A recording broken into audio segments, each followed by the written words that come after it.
Om Sadashivasamarambham Shankaracharya Asmadaacharya-paryandam Vande Guru Parambaram.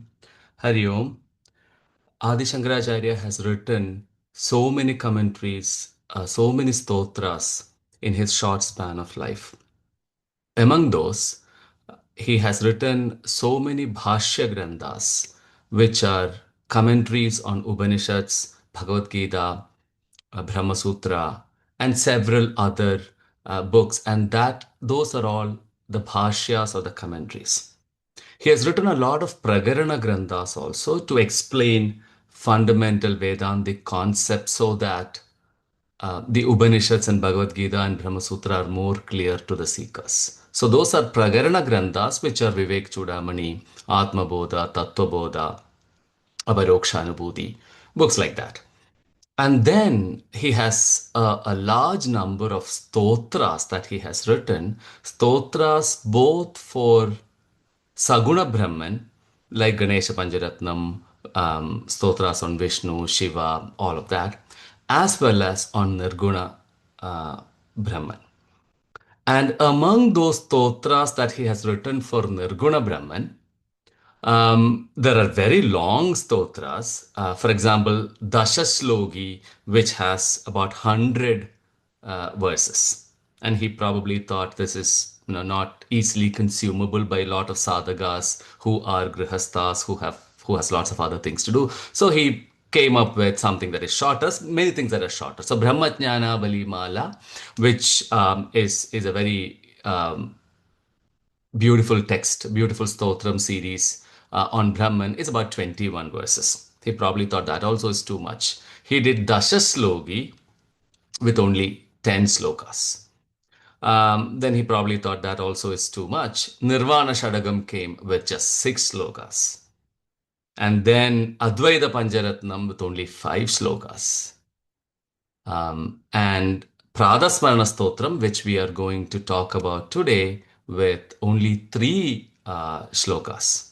And then Ekashloki, the entire gem of Advaita Vedanta, condensed in one sloka as Ekashloki.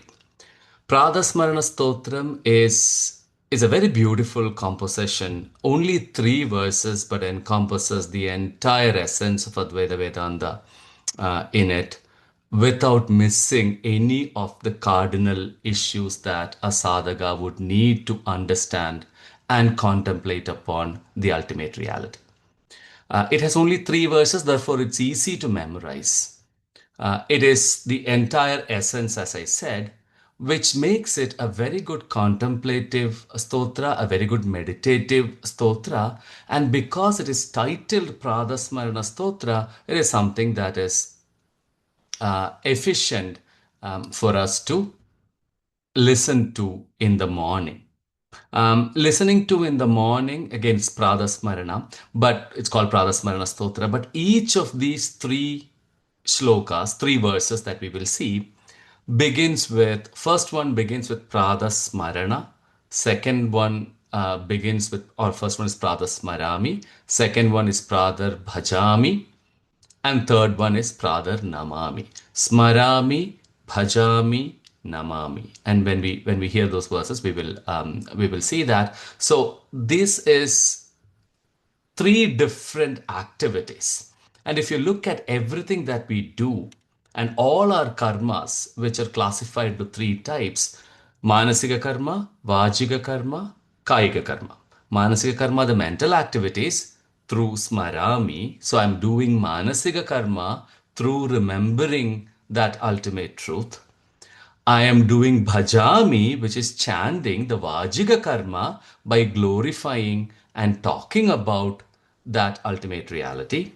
And pradar namami, I'm bowing down to prostrating to that ultimate reality, which is a kaiga karma, which basically means in all our spheres of activity, whether we are doing manasika karma, vajika karma, or kaiga karma, in all spheres of activity, we can contemplate on the ultimate reality using these verses. Therefore, it becomes a very potent verse stotra for us to keep in mind, easy to remember, easy to think about, easy to understand, and therefore something that we can constantly contemplate on. So that's what we will spend some time talking about and thinking about what is the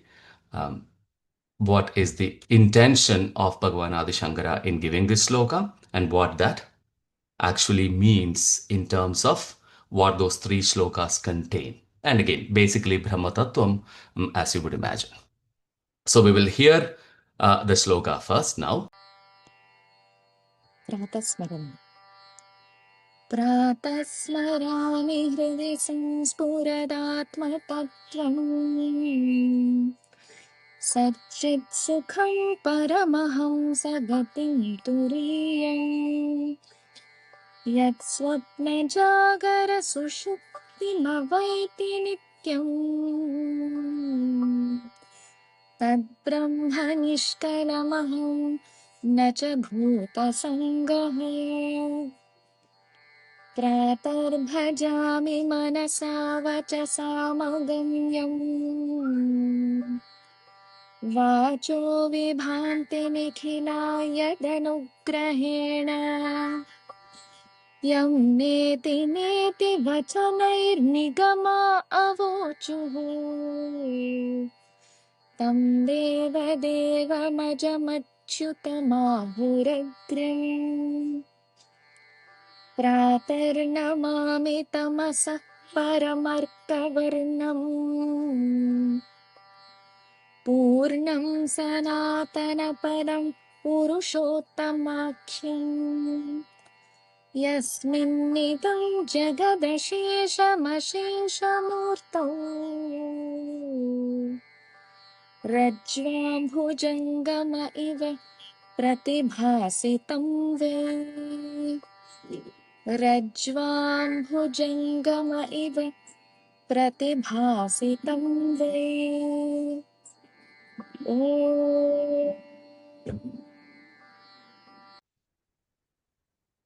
So the first verse starts with Pratasmarami, like I said. Pratasmarami hridi samspurat atma tattvam satchit sugam paramahamsagadim turiyam yat swapna jagra sushuptira vaidi nityam tad brahma nishkalamaham nacha bhuta sankaha. Pratasmarami. I remember in the morning. What? Hridi samspurat atma tattvam. That atma tattva, that tattvam of, or that principle of I. Where is that principle? Hridi samspurat. It is ever shining in the heart. Hridi is in heart in Vedanta is not your physical heart, not the actual heart, not the center of anything. It is basically the core of your being. It is where all thoughts arise, all emotions arise, all feelings arise. And when you wind down to your core, what is that you get? That is Hrit. Ishvara Sarvabhudanam Hriddesherjuna Tishtadi Brahmayan Sarvabhudani Yandrarudhani Mayaya in Bhagavad Gita. Ishvara Sarvabhudanam Hriddesherjuna Tishtadi. Says he is seated in the heart region. Nihidam Guhayam. So in Vedanta they say all about the heart space, which is where Hrit Kamalam, Hrit Pundaram, all of those terms are used to glorify that core. So that's where I'm thinking, which means I'm turning inward all the way in, as much inward as I can get. For example, if Panchagosha Viveka, you go through all sheets and go all the way in where there are no more sheets left to peel. That place, that's where the Atma Tattvam, the I feeling is shining. That I feeling where it is me, the I principle, to whom, to that principle, everything is evident. All objects are evident. This is the subject behind all objective experiences. In Vedanta, if you look at it, objects, anything that you can say as that is an object, or this is an object. So even mind and intellect and things that we think of as belonging to our subtle body are objects, are objects to the final seat of experience, the Atma. So that is Hridi Samspurat Atma Tattvam, that I principle. Like Ramana Maharshi said, you know, awareness is what is who you are. Therefore, there is no need to attain it or cultivate it. You are already that. So his idea is, and what his teaching is, all you have to do is to give up being aware of other things that is not the self. So if one gives up being aware of them, then pure awareness alone remains, and that is a self. And in his Upadeshasara, there's a beautiful shloka that says, Atma samsthiti swatma darshanam Atma nirdvayat Atma nishtata. Abiding in the self is the true version of the self. So what is self? Is abiding in the self. He who abides in the self is a self.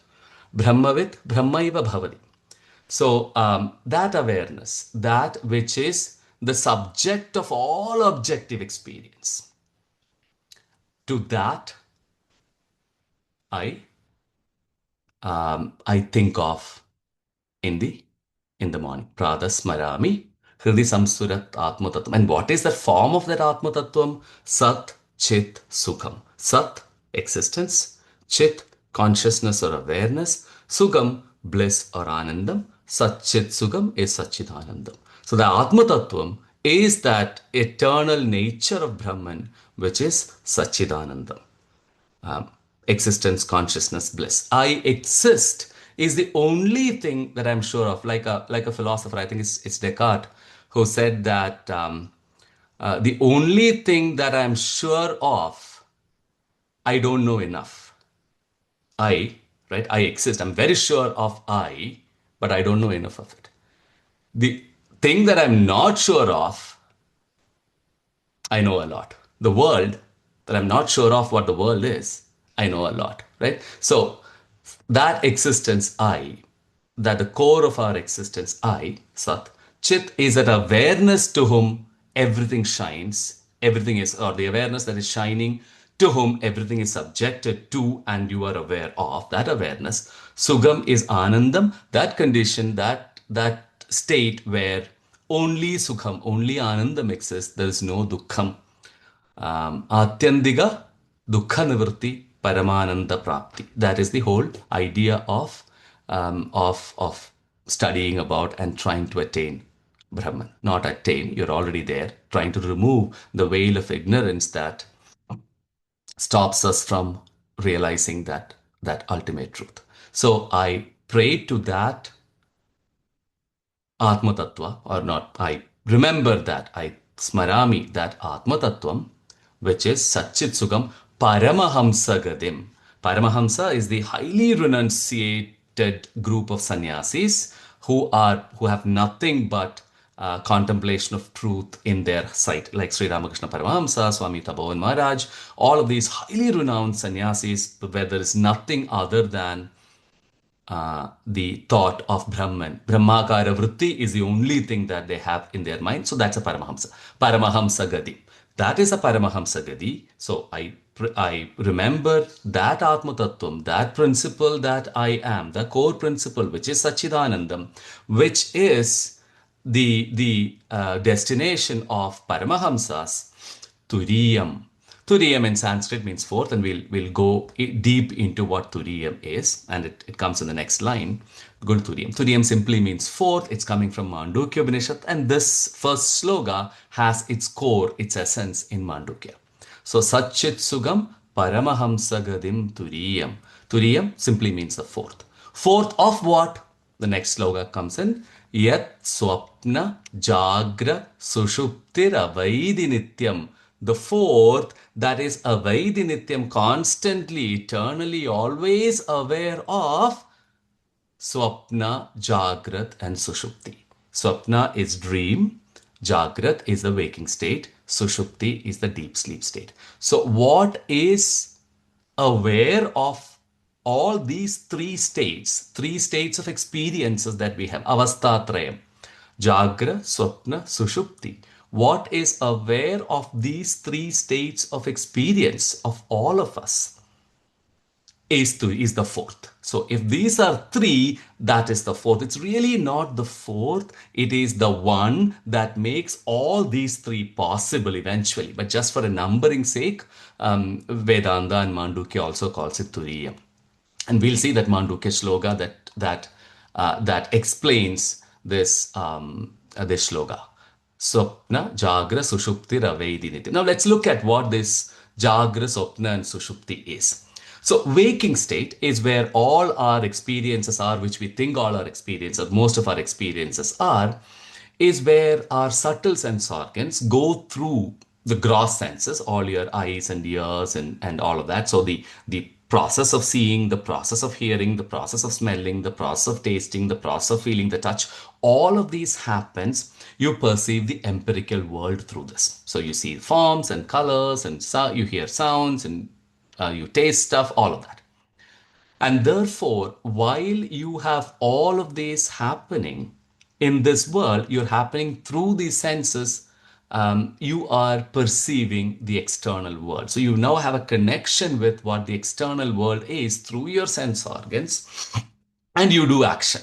Right? So you have kartrutva, you have enjoyership, you have doership and enjoyership, both kartrutva and bhoktrutva. Kartrutva meaning not just doership, the free will as well, right? The concept of free will, which is another topic in itself. But the idea of kartrutva, doership, which is also the free will, the capacity of free will, and bhoktrutva, which is the capacity to experience and enjoy, this happens only in the waking state.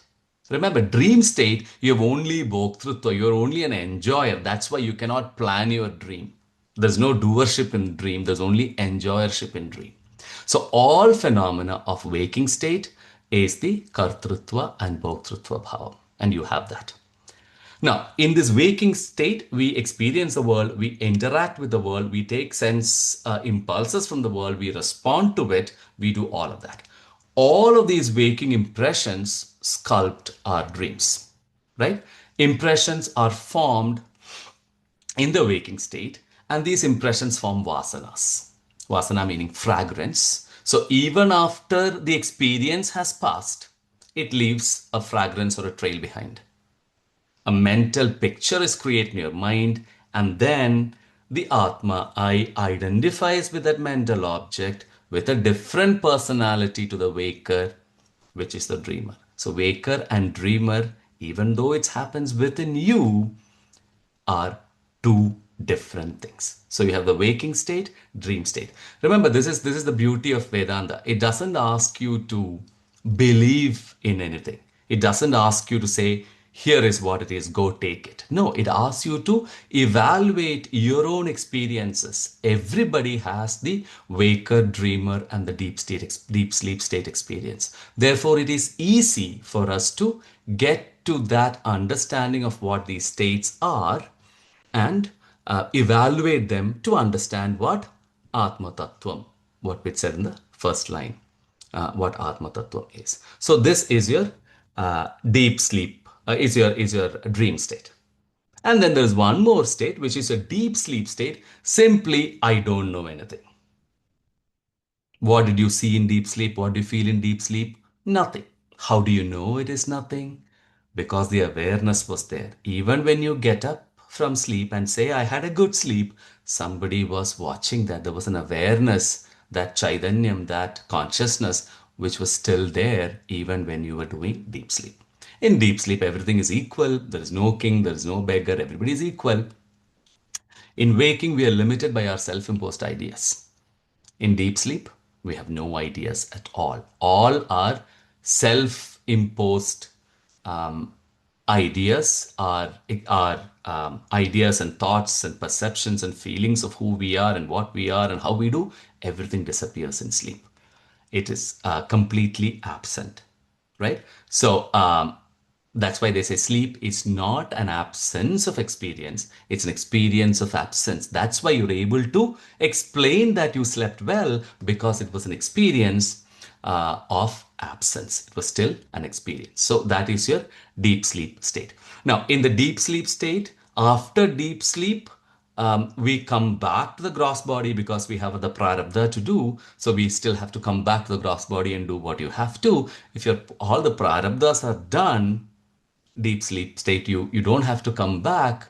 But then in the next life, rebirth is getting up from deep sleep in a different gross body. So you can think about deep sleep as that connotation as well. So these are the three states of our experience, which is called avastatrayam in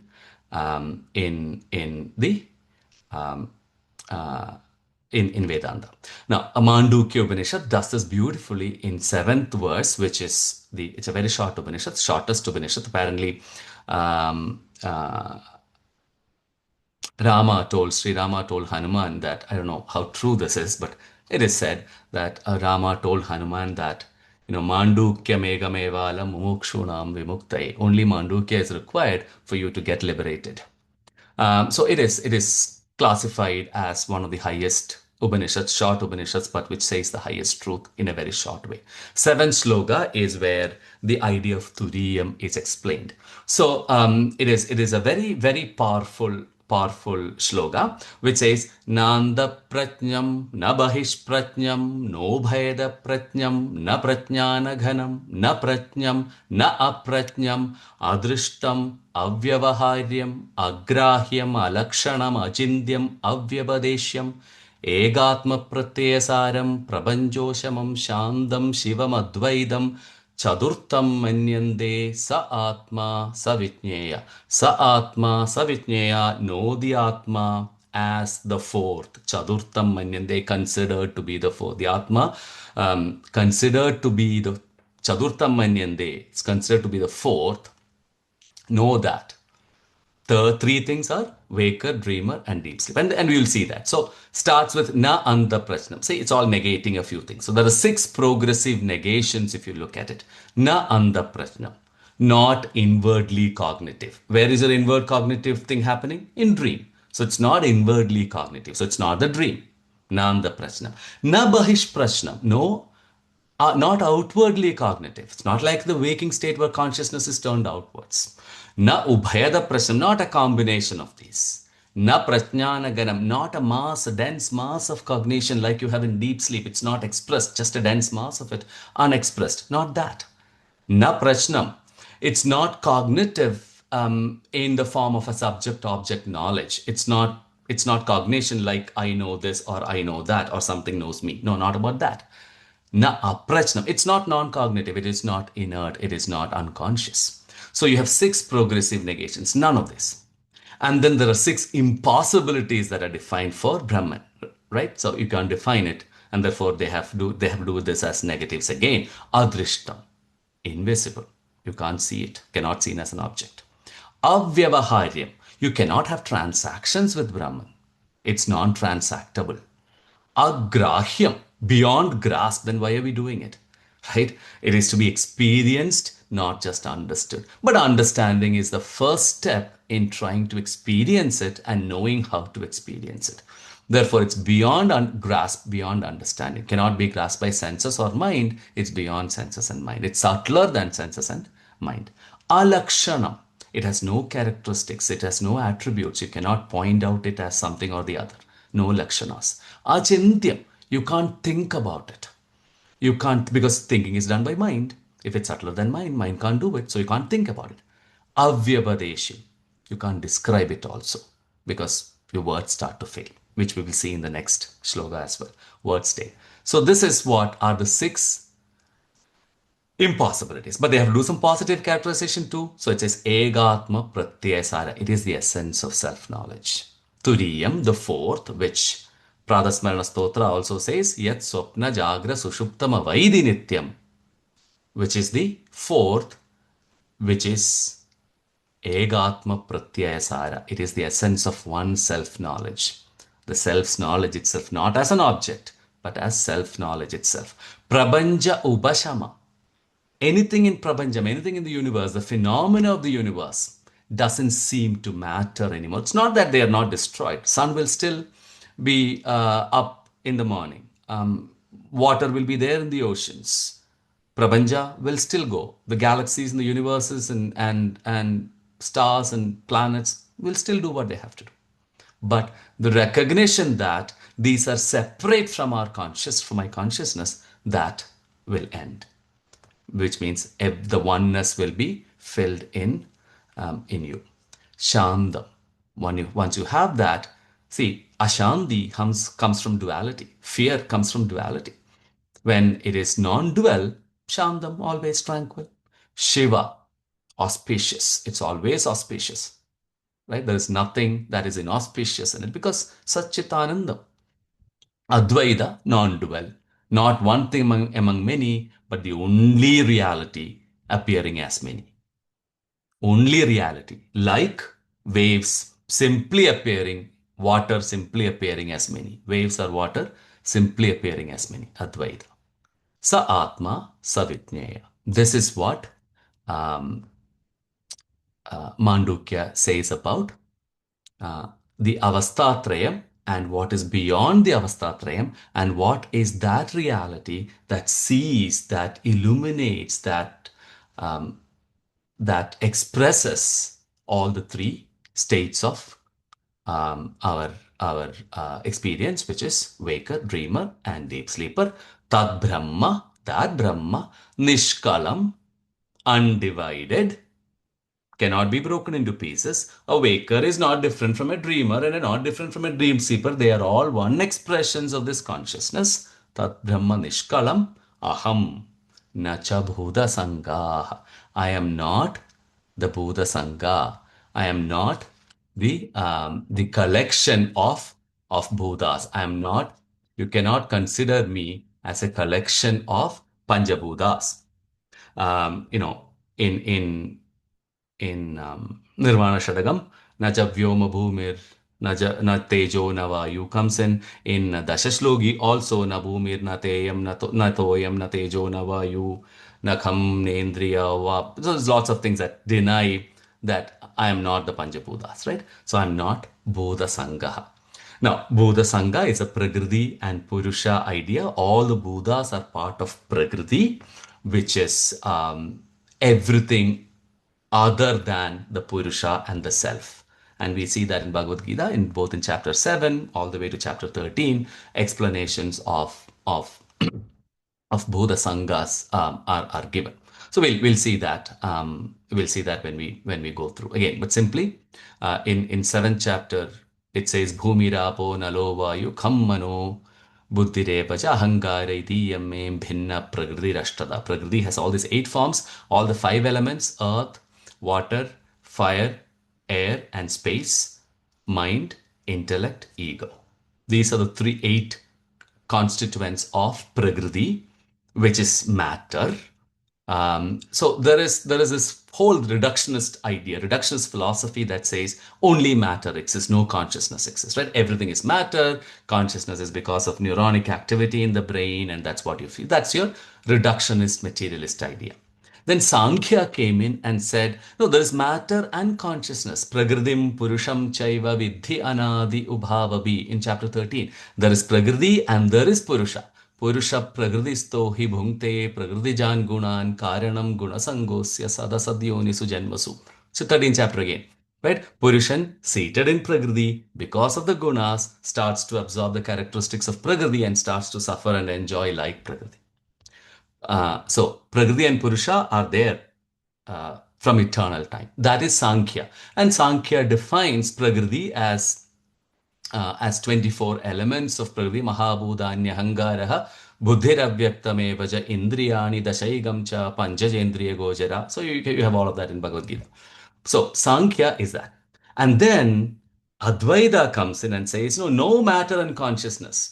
That also all is one. You have only consciousness. From only matter, from the reductionist theory to only consciousness in Advaita. And when it comes to Mandukya Kairiga by Gaudapada, Ashtavakra Gita, you get into Ajada, nothing is born also, which we will also see. So the first verse is about, I am thinking about that Brahman that is shining as Atma Tattvam, which is Paramahamsa Gadim Turiyam meaning which is the fourth, which is beyond, or which is a supporter for all these 3 states of avasthas. Tad Brahma Nishkalamaham Nacha Bodha Sangha. I am not Bodha Sangha. Let's look at this next one. Pradar bhajami manasa vajasamagamyam vajo vibhandi nigila yadanugrahena yannedi nedi vajanair nigama avochuhu tam deva deva majamachyudamahuragryam. Pradarbhajami manasa vajasa agamyam. Mind and speech doesn't go there. I'm offering, I'm singing the glories of, I'm praising the one where mind and word doesn't go. Because mind is part of the prakriti. Mind is part of the objective world, like we just said, right? Indriyani dasha egam cha panchadendriya gojara dasha egam. That in 10 indriyas, your gross and subtle 5 plus 5, plus egam is mind. So in Sankhya, mind is classified as an object. An object can't go there. It's objectified. So manas, you can't go there because mind functions always in duality. You have subject object relationships in mind. It can't do that. It can't do this transition. It can understand it, but it can't experience it. So manasa agamyam. Vajasa also agamyam, because there's no point. Then what's the whole point of saying this? Again, the idea is to make us understand this, but eventually speech also doesn't go there. Yad vajana abhyudidam in Kenopanishad. Um, Vakna gachadi na manaha. Again in Kena Upanishad, where the words don't go, where the mind doesn't go. Now, words also doesn't go because it's a very very interesting way in which Vedanta looks at this. So, if word or language has to express something, there needs to be five distinguishing features. One of the five features that you have to satisfy. One is called jadi, which is the generality. So you can say this is a girl, right? And it encompasses a lot of people that are girls without having to explain the height and the weight and the eye color and the hair color and any of that. The word has expressed this general class. So generality. Brahman, you can't do that. There is no class in Brahman. Right. The next thing is attributes, gunas. Flower. A flower is yellow. A flower is red. A flower smells. Brahman has no attributes. Therefore, you can't do an attribution, a word attribution to Brahman. So classification fails, generality fails, attribution fails. Activity, kriya. Here is a teacher. Here is a driver. Here is a table or chair that does a certain function. You can do none of that for Brahman because Brahman is beyond all of that. So kriya, you can't explain that using kriya also. So jadi fails, generality fails, attributes, gunas fail, activity, kriyas fail. The next is sambandha, relationship. You can express words as relationship. His father, his mother. So I may not know him, I may not know the father, but if I know him, I now have a connection that it is his father, right? So words can start connecting things, and in different ways. You can animate, inanimate, you can do all of those connections, sambandha. And the final one is this very broad category called dravyam, which is common knowledge. Whatever is common knowledge. So the word may not exactly mean it, but you understand that's what it's meant by it. And words can do that also. So, for example, classic example, I'm cooking food. Really? Am I cooking food? Food is something that I get after I cook. Then how can I cook food? I'm actually cooking rice and vegetables and whatever I have to get food. But you get the idea, right? So this dravyam is a generality. Or when I talk about space, you don't ask what is space. You know, space is everything, right? So you have these very general common things that you have common knowledge. None of this can be applied to Brahman. Brahman cannot do any of this, right? So manasa, vajasa, agami. Mind doesn't go it because mind functions in subject-object duality. Words don't go it because words can't define what Brahman is because it is limited by the language and what it can do. Vajo vibhandi nigila yadanugrahena. But on whose grace yadanugrahena vajo vibhandi nigila. All, the completeness of everything. Vajo Vibha is bright and complete, where the words are brought to life. Vajo Vibhandi Nikhila Yadanugrahena. On whose grace all these words shine, all these words occupy the meaning that they have. And even when I'm able to understand that Brahman is beyond all of those, I get an intellectual understanding. That shining that happens when I get the understanding that it's beyond words. Pajo vibhanti. And then shines all the words also. You can use that meaning as well. Yen nedi nedi vajanair nigama avoju. Nedi nedi, not this, not this. Vajanai nigama avoju. Nigama is Vedas, Upanishads. Upanishad says this, not this, not this. Yen nedi nedi. And nedi nedi is a very common way of doing in Upanishads, and we even see in the previous sloga, na anda prashnam, na bahish prashnam, na ubeda prashnam. So not this, not this, not this. Once you eliminate everything, whatever remains is that. And like in Nirvana Shadagam, saying all of those, denying all of those, na bhumir, na vayu, na tejo, na all of that. And who am I? Chidananda Rupa Shivoham Shivoham.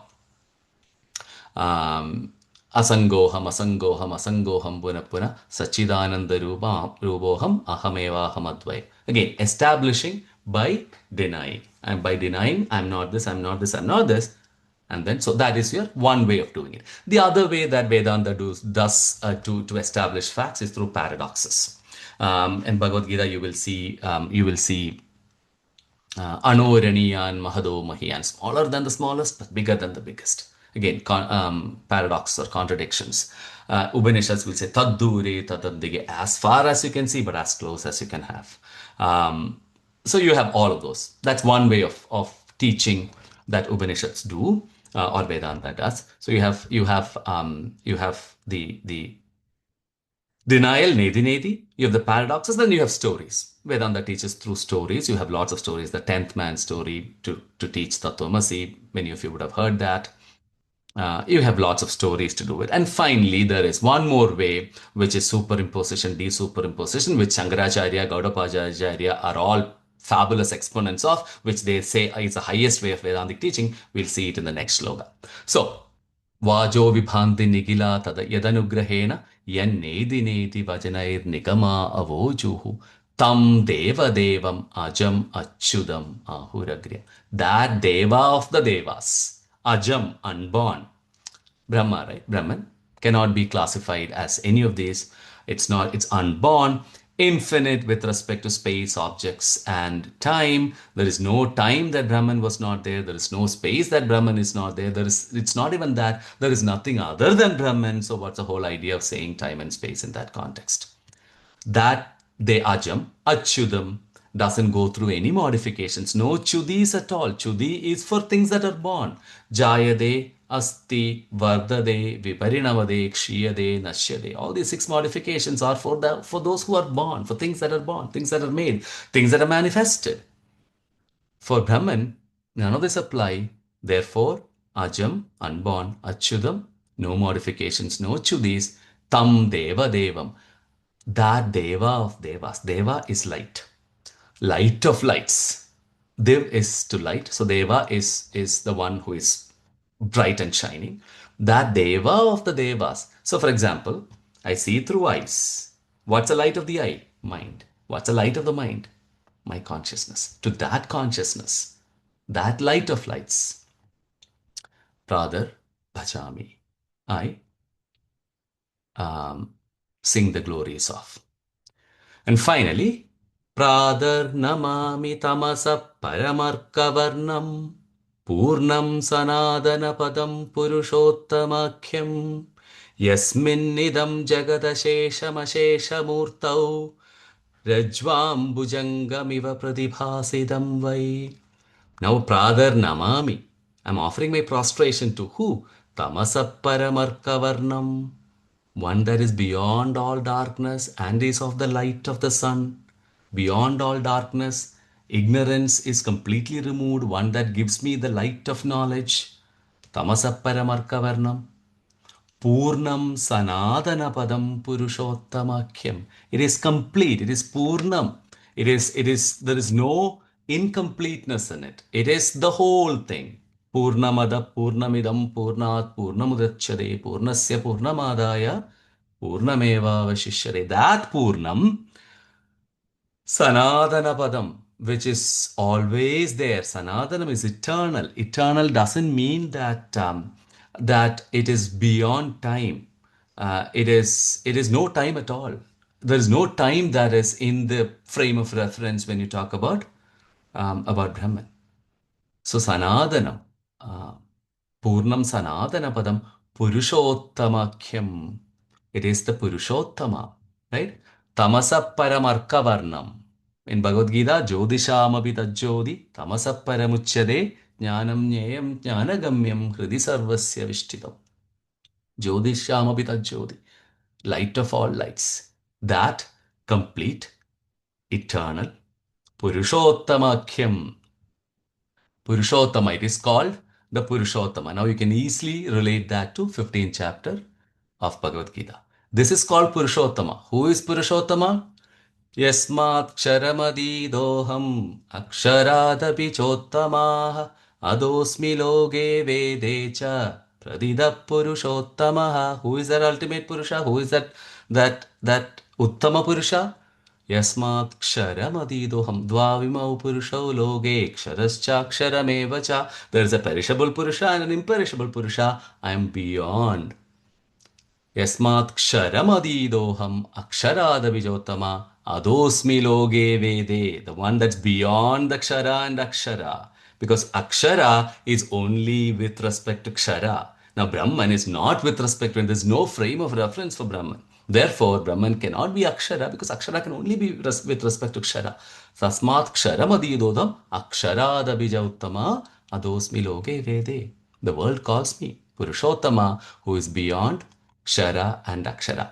To that Purushottama, Purnam Sanadana Padam Purushottamakyam.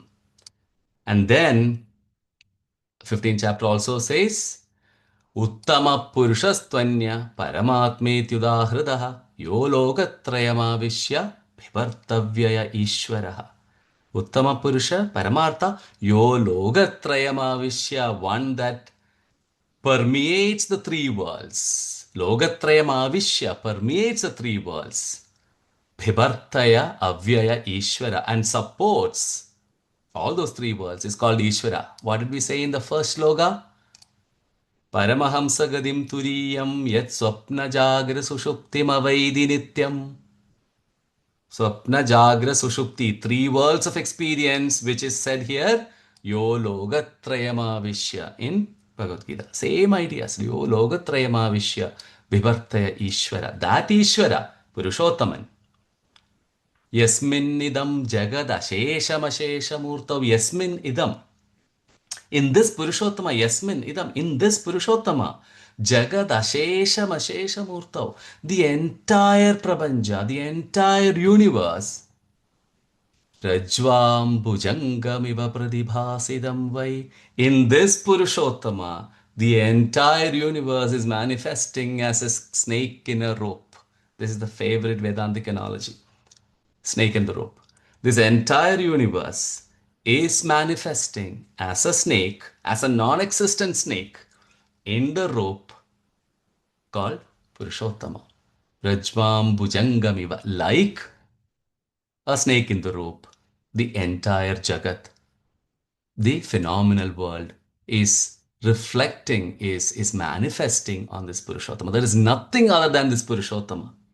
Sanadana Badam Purushottama. Right? Same idea at 15th chapter of Bhagavad Gita says, Yo Logatrayamavishya Viparthaya Ishvara. It permeates all my field of experiences, whatever that. Rajvam Bhujangamiva Pradibhasidam Vai. Whatever is manifesting. So what we have done is taken a full circle now. This from Purushottama, who is simply Yo Logatrayamavishya Bhivartaya Ishvara, that Ishvara that permeates all the three worlds, three states of my experience, is the Turiyam.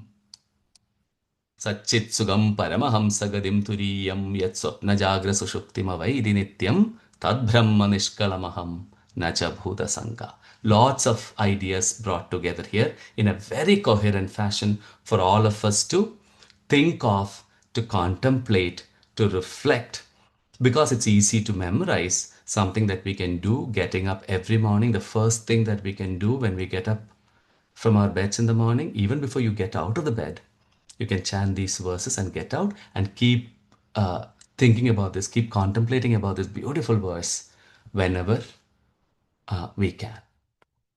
And then there is Phalashruti also. Shlogatrayamidam punyam logatraya vibhushanam. Shlogatrayam, these three slogas. Logatraya vibhushanam, this is ornaments for all the three worlds. Pradakale padedastu sagachet paramam padam. Whoever sings this in the morning, whoever reads this in the morning, whoever chants in the morning, goes to the ultimate. Hari Om. I hope this is a reasonably okay summary of this beautiful verse from Acharya Bhagavad Padar. Hari Om.